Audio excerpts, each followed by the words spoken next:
कोई भी जब पूछता है कि माउंट एवरेस्ट को पहली बार किसने और कब क्लाइम किया था, तो आपका आंसर होगा एडमंड हिलेरी और तेंजिंग नोगे। 29 मई 1953 को वो पहले इंडिविजुअल्स बने जो माउंट एवरेस्ट के टॉप तक सक्सेसफुली पहुंचे। पर आज की वीडियो उनकी इस अचीवमेंट के बारे में नहीं है, बल्कि एक दूसरे अभियान या एक्सपेडिशन के बारे में है जो कि 1924 में माउंट एवरेस्ट पर गया था। एडमंड हिलेरी और तेंजिंग नोगे के माउंट एवरेस्ट पर चढ़ने से 29 ईयर्स पहले भी कुछ लोग माउंट एवरेस्ट पर गए थे, पर क्या वो माउंट एवरेस्ट के शिखर तक पहुंचे या नहीं, ये आज भी एक बहुत बड़ी मिस्ट्री है। और इस वीडियो में हम इसी मिस्ट्री के बारे में समझने की कोशिश करेंगे। आज के टाइम पे माउंट एवरेस्ट को उसकी सदर्न साइड, जिसके लिए नेपाल जाना पड़ता है, वहां से क्लाइम किया जाता है, क्योंकि नदर्न साइड की कंपैरिजन में ये थोड़ा इजी रूट है। पर पहले ऐसा नहीं था। 1924 के समय पर वर्ल्ड का मैप आज की कंपैरिजन में काफी ज्यादा डिफरेंट था और नेपाल वाले रीजन में जाना वेस्टर्नर्स के लिए इजी नहीं था due to political reasons. Tibet और ब्रिटिश इंडियन गवर्नमेंट को इसके लिए आपस में बातचीत करनी पड़ती थी और काफी ज्यादा नेगोशिएशंस भी करने पड़ते थे। नदर्न साइड से अगर माउंटेन क्लाइम करनी होती थी तो उसके लिए साल में बहुत कम टाइम होता था। रीजन यही है कि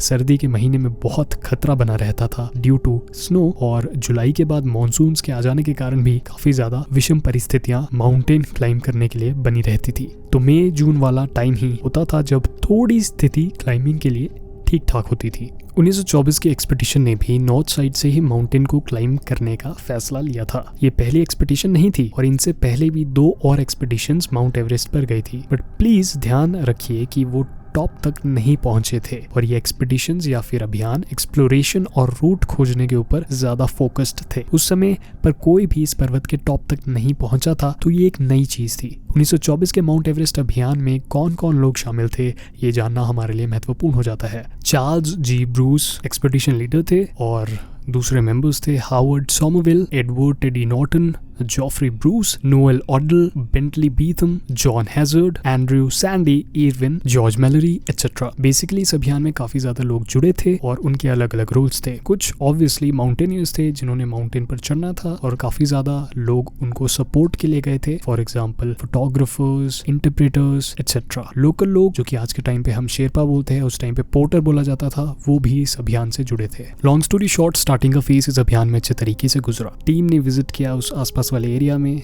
उन्होंने बेस कैंप को भी एस्टैब्लिश किया, उन्होंने लोकल लोगों से भी बातचीत की और बेसिकली एक ऊंचे पर्वत को क्लाइम करने के लिए कैंपिंग एक बहुत ज्यादा महत्वपूर्ण रोल प्ले करता है। इसीलिए इस अभियान में टीम मेंबर्स ने काफी ज्यादा कैंप्स भी बनाए थे। इन कैंप्स की पोजीशन मेंबर्स ने पहले से ही डिसाइड की थी कि कौन सी लोकेशन में और कहां जैसे कैंप्स उन्होंने बनाने हैं। कैंप 1 को लगभग 5000 मीटर्स की ऊंचाई पर बनाया गया, जो कि ईस्ट रोंगबुक ग्लेशियर के एंट्रेंस पर था।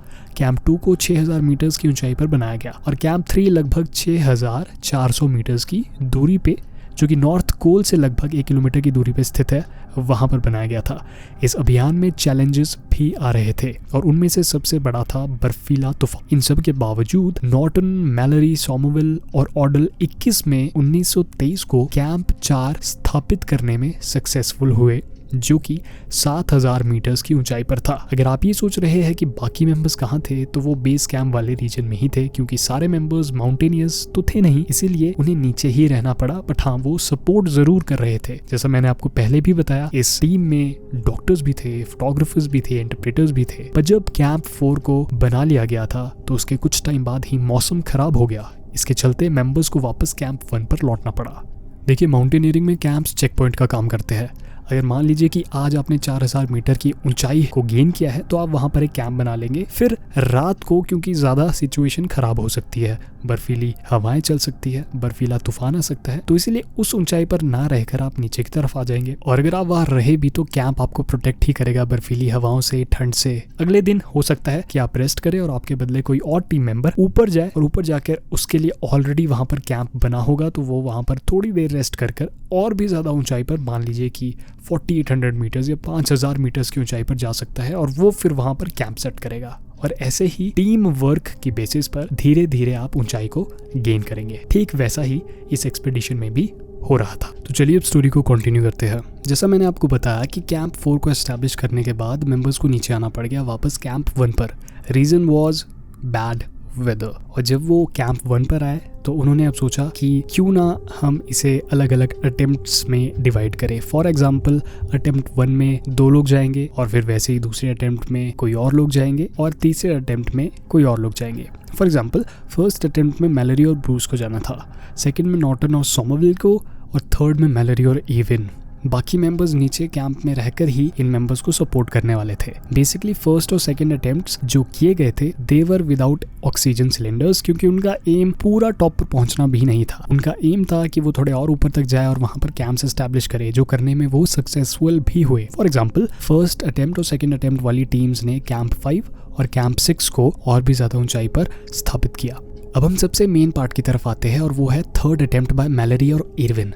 5 जून को मैलरी और इरविन कैंप 4 में थे।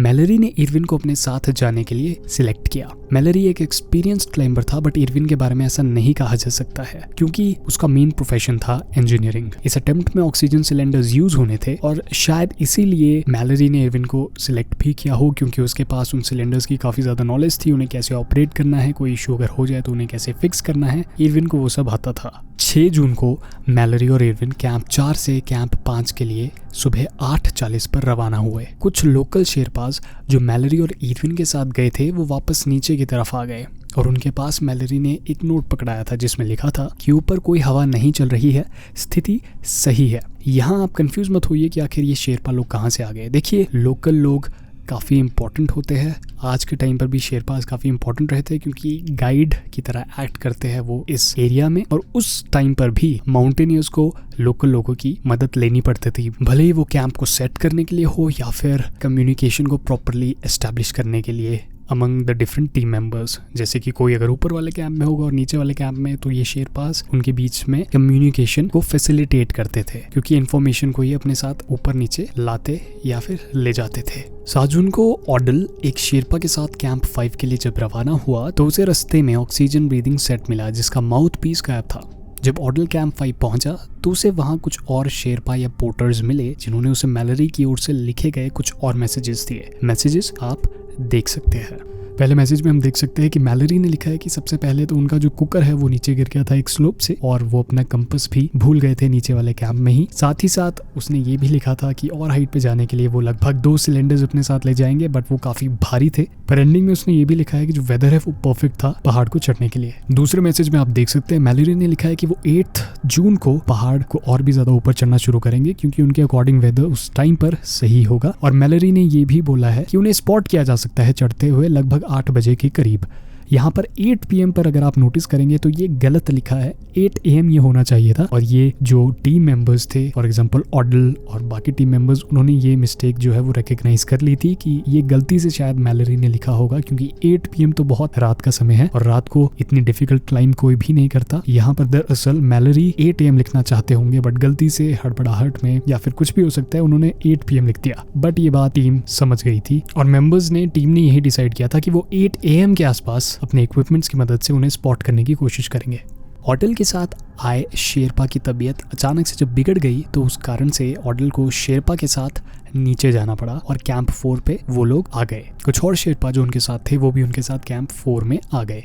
8 जून सुबह लगभग 8 बजे जॉन नोल और 2 शेरपा कैंप 3 के ऊपर वाले रीजन में थे, जहां से वो एक टेलीस्कोप की मदद से मैलरी और इरविन को स्पॉट करने की कोशिश कर रहे थे, क्योंकि वहां से माउंट एवरेस्ट का टॉप वाला रीजन विजिबल था। पर 10 बजे के आसपास काफी ज्यादा बादल पहाड़ के आसपास छा गए और व्यू को ब्लॉक कर गए। ऑडल जो कि कैंप 4 में पिछले दिन यानी 7 जून को आया था, वो 8 जून को कैंप 6 की तरफ वापस से निकला। उसे भी मैलरी और इरविन धुंध के कारण पहाड़ पर कहीं दिख नहीं पाए। पर 12:50 पर जब ऑडल लगभग 7,900 मीटर की ऊंचाई पर पहुंचा तो उसे वहां से फाइनल रिज के आसपास जो रीजन था वहां पर मैलरी और इरविन चढ़ते हुए दिखे। वो काफी ज्यादा दूर थे और सफेद चादर पर काले बिंदुओं की तरह दिख रहे थे।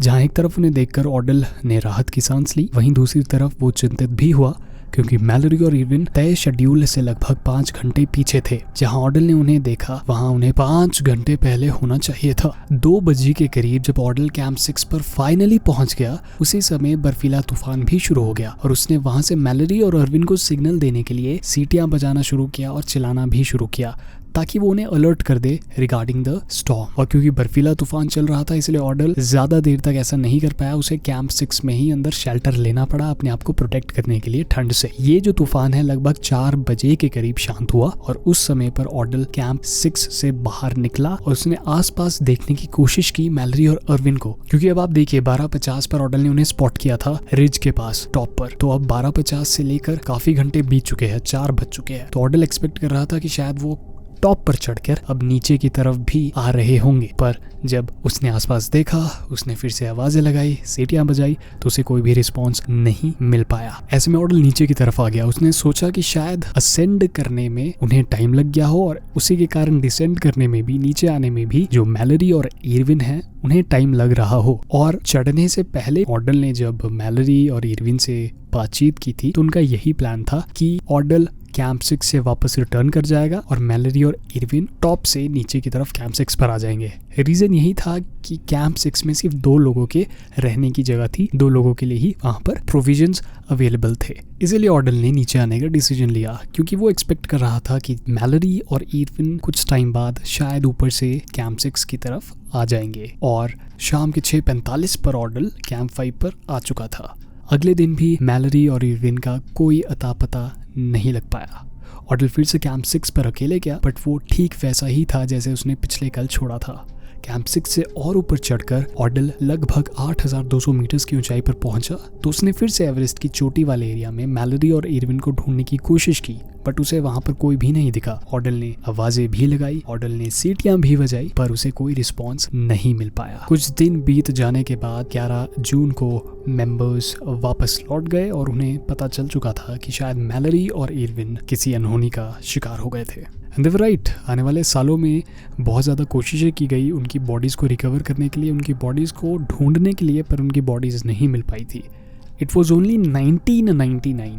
आप कुछ सोचिए, 1924 में ये एक्सपीडिशन गई थी और ये दोनों लोग उसी वर्ष गायब भी हुए थे। और 1999 में जाकर एक बॉडी मिली एवरेस्ट के रीजन में, जिसे जब प्रॉपरली एनालाइज किया गया on the basis of equipments जो कि इस बॉडी में मिले, क्लोथिंग एटसेट्रा, तो पता चला कि वो मैलरी की थी। इरविन की बॉडी आज तक नहीं मिली है, but I am pretty sure कि वो भी कहीं आसपास ही वहां पर बर्फ में शायद दबी होगी। वेल, तो अभी तक जो मैंने आपको लंबी चौड़ी कहानी बताई, इसमें आपको कुछ मिस्ट्री नहीं लग रही है, क्योंकि मैंने आपको बता दिया कि कैसे कुछ मेंबर्स गए, जिनमें से 2 मेंबर्स जो थे वो गायब हो गए। उनमें से एक की बॉडी मई 1999 में ढूंढ ली गई, दूसरे की आज तक नहीं मिली है और शायद वो चढ़ते वक्त नीचे गिर गए थे, जिसके कारण उन्हें चोटें आई और वो मारे गए। तो इसमें मिस्ट्री क्या है? देखिए, मिस्ट्री ये नहीं है कि वो कैसे मारे गए और आखिर उस टाइम पे क्या हुआ। डेफिनेटली ये एक ऐसा क्वेश्चन है जो हमारे दिमाग में आता ही है, बट कहीं ना कहीं इसका आंसर हमें पता है कि गिरने के कारण वो शायद मारे गए होंगे। और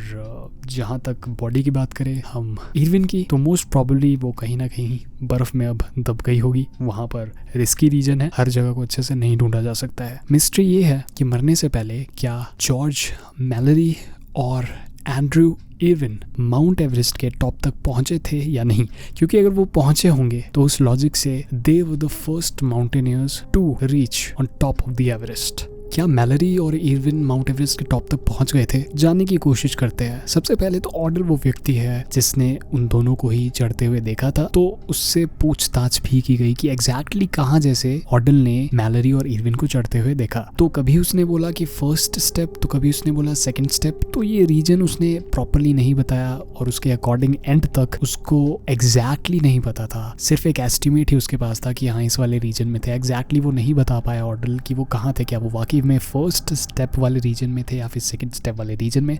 बट बेसिकली एक आइडिया अगर हम ले तो शायद मैलरी और इरविन इस रीजन में ही थे, फर्स्ट या फिर सेकंड स्टेप वाले रीजन में, जो कि आप देख सकते हैं शिखर से काफ़ी ज़्यादा पास वाला रीजन है। बेसिकली फर्स्ट स्टेप क्लाइंब करना आज के टाइम पर इजी है, second is a bit more difficult और आगे वाला भी थोड़ा सा और डिफिकल्ट है। तो वो एग्जैक्टली कौन से रीजन को क्लाइम कर रहे थे एट द टाइम जब ऑर्डल ने उन्हें देखा, ये हमें श्योर शॉर्ट तरीके से नहीं पता है। दूसरा, मैलरी की बॉडी जो है वो 8,159 मीटर्स की ऊंचाई पर मिली थी। ये जो लोकेशन है आप देख सकते हो, यहाँ पर मैलरी की जो बॉडी है वो 1999 में ढूंढी गई थी। तो ये काफ़ी ज़्यादा नीचे है फर्स्ट, सेकेंड और थर्ड स्टेप से भी। बट हमें इतना तो पता है कि एटलीस्ट वो ऊपर ही थे मैलरी और इरविन इस पोजीशन से जहाँ पर बॉडी मिली थी, दूसरा इंटरेस्टिंग बात यह है कि जब बॉडी को देखा गया तो उस पर कुछ ऐसी चोटें नहीं थी बहुत ही ज़्यादा जिससे हम ये एस्टिमेट कर पाए कि शायद ये बॉडी बहुत ऊपर से गिर कर नीचे आई थी। वो ज़्यादा डिस्टेंस से नहीं गिरी थी, सिंपली बिकॉज टांग जो है मैलरी की दैट वाज फ्रैक्चर्ड और रोप जो है वो काफ़ी टाइटली शायद वेस्ट के अराउंड मैलरी की बंधी थी, क्योंकि उसके भी थोड़े से निशान उसके वेस्ट वाले रीजन पे मिले थे और एज वेल एज फोरहेड पर भी चोट थी मैलरी को आई हुई। पर एज आई सेड कि वो ऐसी चोटें नहीं थी जो बहुत ज़्यादा हाइट से गिरने पर आई हो।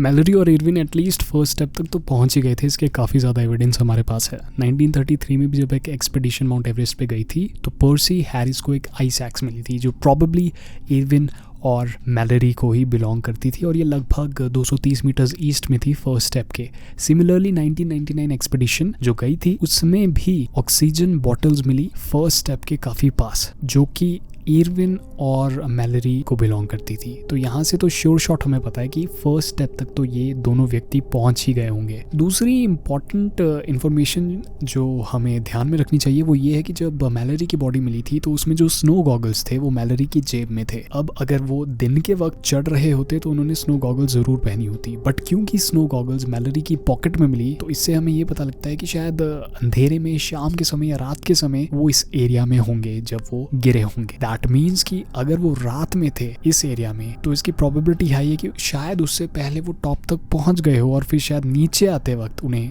देरी हो गई थी एंड दैट इज वाई वो गिर भी गए रात को, क्योंकि चीज़ें ढंग से नहीं दिख रही थी और जो स्नो गॉगल्स है वो भी पॉकेट में तभी रखी गई थी। खैर इसका भी एक अलग सा काउंटर आर्ग्यूमेंट किया जा सकता है क्योंकि according to an evidence Mallory was carrying 2 goggles, तो अगर ऐसा होगा तो हो सकता है एक गॉगल मैलरी ने अपनी जेब में रखी और दूसरी पहनी हो, but most probably lot of people believe कि वो रात के समय पे या फिर बहुत ज़्यादा शाम के समय पे ही उस रीजन में थे।